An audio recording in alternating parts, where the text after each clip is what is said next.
Welcome to my channel GIC. Practice. Daily IELTS Listening, Test and Speaking Module. Don't forget to subscribe my channel.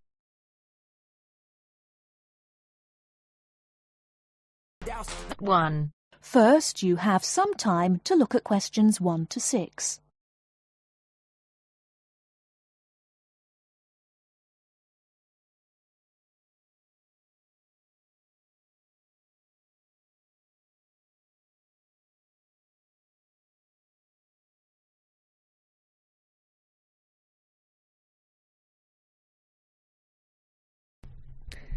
Good morning, Tower Car Insurance. How can I help you? Hello, I was wondering if you could give me a quote for my car, please. I'd like to insure it for a period of 12 months. Certainly. I need to take down a few details first of all. Can I have your name, please? Certainly, it's James Bartolo. Sorry, can you say that again, please? Sure, James Bartolo. That's Bartolo. OK, thanks. And your date of birth? It's the 1st of the 8th, 1973. Great. And can you give me your address, please? Sure, it's 146 Eastern Road, Chester. Fabulous. Now, is the insurance for just yourself? No, actually my wife drives the car too. Her name is Alice Jackson and her date of birth is the 23rd of the 4th, 1968. That's OK. I just need to write yes or no, and the make and model of the car you wish to insure. It's a 1998 Ford Laser. OK. And do you have any idea of the value of the car? Yes, it's around £4,000. I only bought it about a week ago. Before you hear the rest of the conversation, you have some time to look at questions 7 to 10.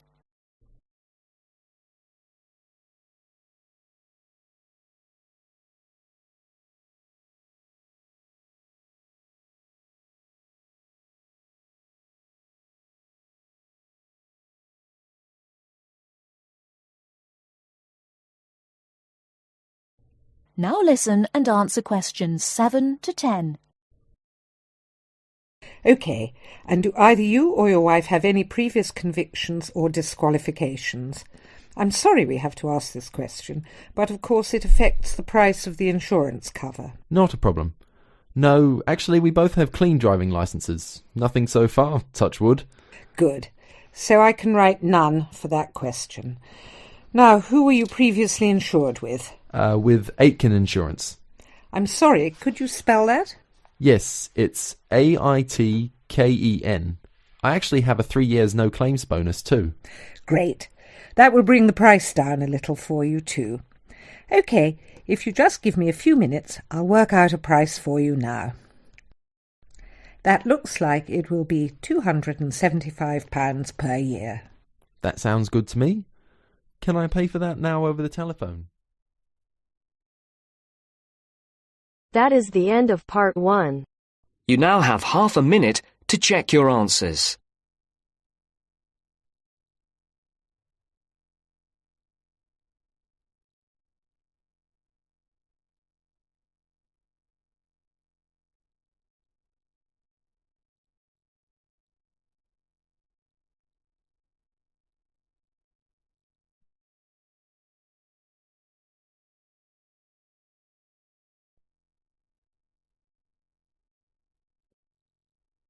Now turns to part 2. Part 2. You'll hear a radio program on the process of making beer. First, look at questions 11 to 14.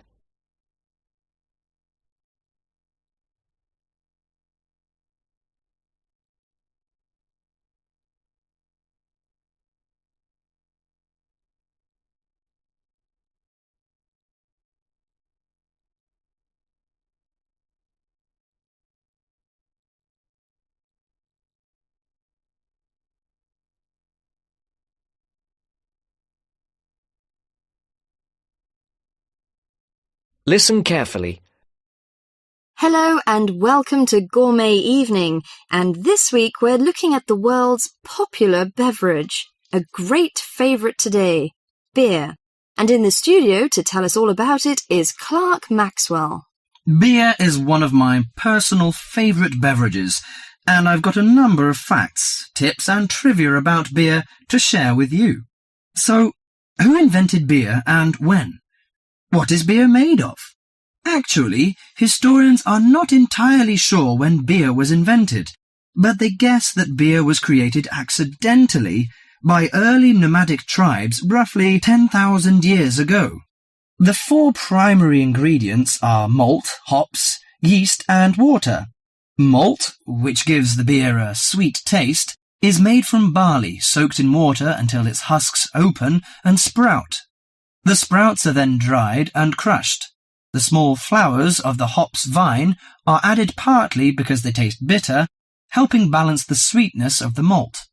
Hops prevent the growth of bacteria that can spoil beer. Yeast is responsible for fermentation, which creates the alcohol and carbonation. Beer makers sometimes use additives or substitutes for malt or hops. Substitutes such as corn or rice can make a beer lighter or cheaper to produce. Before the broadcast continues, look at questions 15 to 20.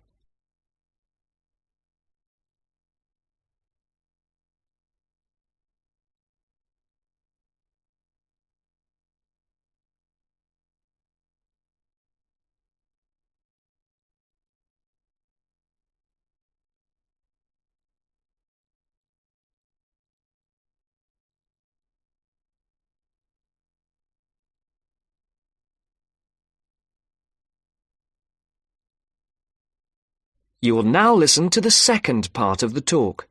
Adding fruit gives beer a fruity taste. Beer is not high in alcohol, as we know. The lowest type, light beer, contains no more than 2% alcohol, and the highest may reach 6%. Other drinks such as wine are more alcoholic. Wine contains 8 to 20% alcohol. But that is not to say drinking beer is no danger at all. Like all alcoholic beverages, beer can make it difficult to drive and think clearly. Excessive drinking can also lead to liver damage, high blood pressure, stomach ulcers, and other health problems. However, beer also helps prevent some health problems when consumed in moderation.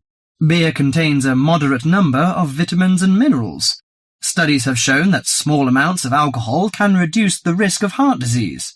Beer also contains selenium, a mineral that promotes bone growth and helps reduce the risk of osteoporosis. I suppose many of you think beer can give you a beer belly, but you are mistaken. Genes determine how fat is deposited. No food or drink can create fat deposits in specific areas of the body. As with all foods, the more calories you consume, the more likely they are to be stored as fat and cause weight gain. Beer contains no fat and averages 150 calories per serving. Well, one more thing. Pay attention to the storage and containers of beer. They will affect its taste. It's a mistake that the taste of beer improves with age, like that of some wines. Beer is a food product that will eventually become stale. It should be stored in a cool, dark location before consumption, and the colour of a bottle can influence the flavour. Brown bottles block out light that reacts with the hops, which could damage the flavour. Green or clear bottles provide little or no protection from light damage. Do you know which country drinks the most beer? Although Britain is even on the list of big consumers, actually the Czech Republic consumes the most beer, at 156 litres per person per year, followed by Ireland and Germany. That is the end of part 2. You now have half a minute to check your answers.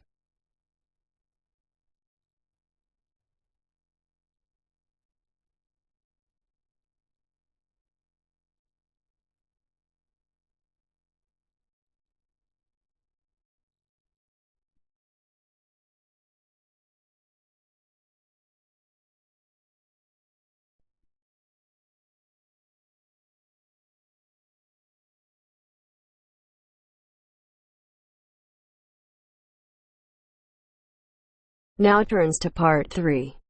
Part 3. You are going to hear the rest of the talk about family history. First, you have some time to look at questions 21 to 25.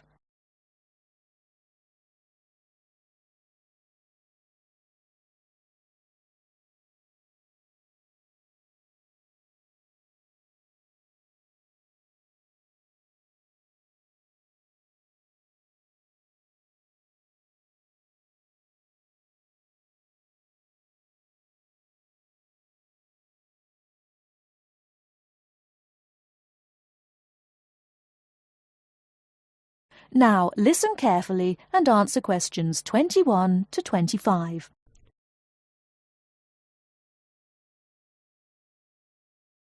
So, that's a few ideas about getting information. But what about methods of recording it? Of course, you can just write down what family members say. But it's even better if you can use a tape, so that you can record them as they're talking. Then you don't have to worry too much about making mistakes. You'll always be able to listen to it again. But whatever method you do use to record information, remember that it's very important to make a note of exactly how you got it. So, if you are using tape, always start the recording by saying the date and the place, as well as the name of the person you're interviewing. So, apart from people's memories, where else can you find information? Well, there are all sorts of documents, and they can be extremely useful. People keep lots of kinds of documents in the home, like photos or letters or diaries or birth certificates. And some people keep things from newspapers, like obituaries. Obituaries are announcements of a person's death, and they usually contain a lot of detail about that individual, like address, occupation, date of death, as well as the names and ages of the widow or widower and the dead person's children. So, be creative. Look around your home or the home of your relatives for any items that might contain clues, such as these about your family history. Okay? Before you hear the rest of the talk, you have some time to look at questions 26 to 30.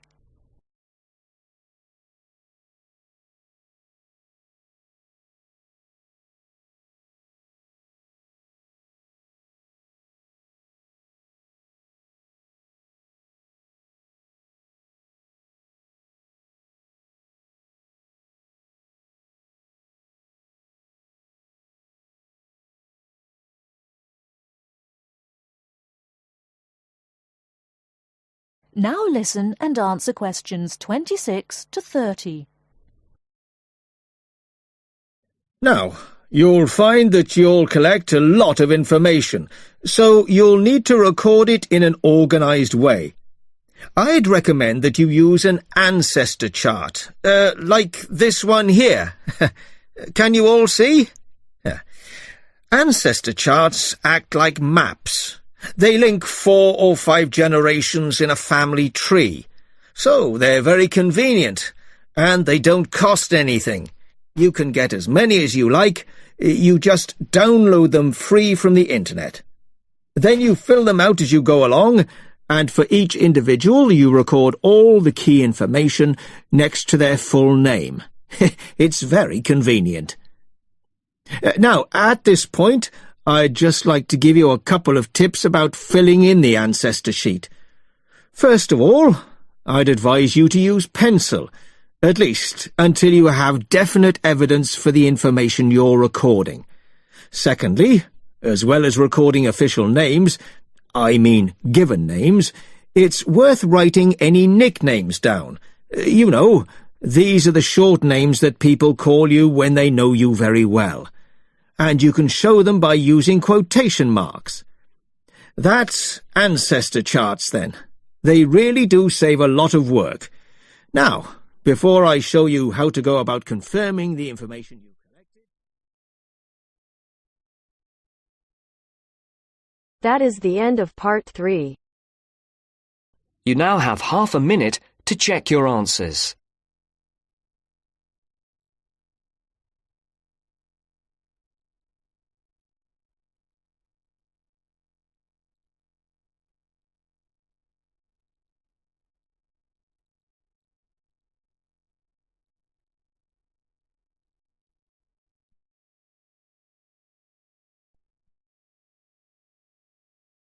Now turns to Part 4. Part 4. You will hear part of a lecture about a crater in Australia. First, you have some time to read questions 31 to 40.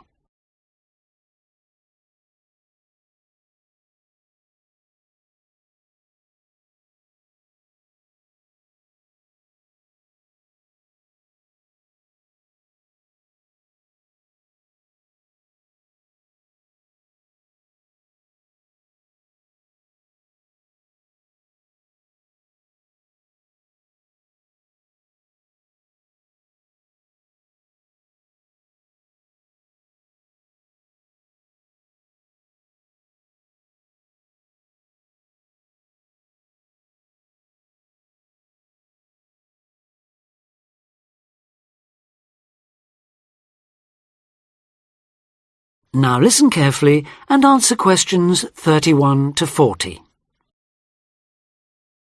Lake Acraman in South Australia is Armageddon for the purist.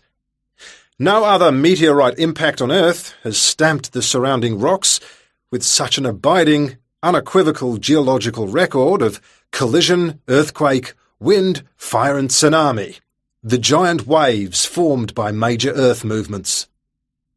The story it tells is elemental, without dying dinosaurs or even Bruce Willis to complicate its simple message of destruction. First, the numbers.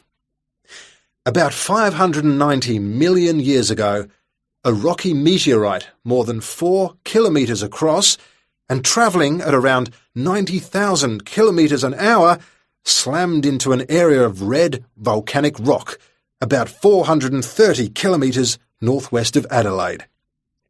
Within seconds, the meteorite vaporised in a ball of fire, carving out a crater about 4 kilometres deep and 40 kilometres in diameter, and spawning earthquakes fierce enough to raise 100-metre-high tsunamis in a shallow sea 300 kilometres away. Ancient, stable and unglaciated, the bedrock of Australia preserves some of the most photogenic impact craters in the world. Acraman is not one of them. 500 million years of erosion has taken its toll. A salt pan surrounded by low hills is all that remains to mark the site of the cataclysm. The true nature of the place dawned on geologist George Williams of Adelaide University in 1979. Gazing at a sheaf of newly acquired satellite images, he saw the small circular shape of Lake Acraman surrounded by a ring of faults and low scarps 40 kilometres across, and an outer ring twice this size. A year later, he made it to the site. On islands near the centre of the lake, Williams found bedrock shattered in a conical pattern that experts consider a sure sign of a meteorite impact. Except for a crater, which had long since eroded, the area was a textbook example of an impact site. In 1985, further intriguing evidence turned up. Vic Gostin, another Adelaide geologist, had been studying a thin band of fragmented red volcanic rock in 600-million-year-old shale in the Flinders Ranges, more than 300 kilometres east of Acraman. To his bewilderment, the volcanic chunks turned out to be 1 billion years older than the shale. Where had they come from? Comparing samples, Gostin and Williams found that their rocks were identical. The red rock in the Flinders Ranges had been blasted there from Acraman. Later, the same material turned up at sites 500 kilometres from Acraman.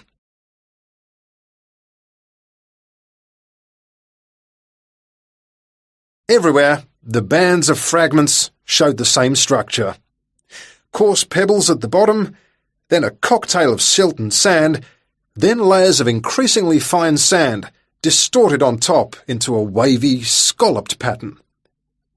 These layers also show, step by step, how the meteorite transformed the floor of an ancient sea hundreds of kilometres away, according to Malcolm Wallace of Melbourne University.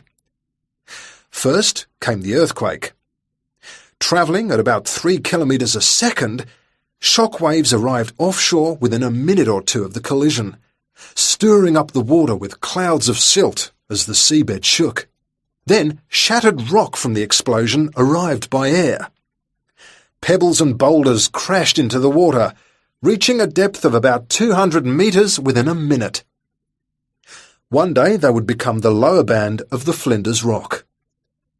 Sand took up to an hour to come to rest, finally bedding down with the silt that was also now settling on the sea floor as the effects of the earthquake died away. This mixture would eventually form the next layer. About an hour after the meteorite's impact, huge waves rolled in, leaving the ripples on the surface that later hardened into rock. Clear as mud is not an oxymoron. In Acraman, the arid, timeless Australian outback has preserved the closest thing the earth can boast to a perfect pockmark, the pinnacle of imperfection. That is the end of part 4. You now have half a minute to check your answers.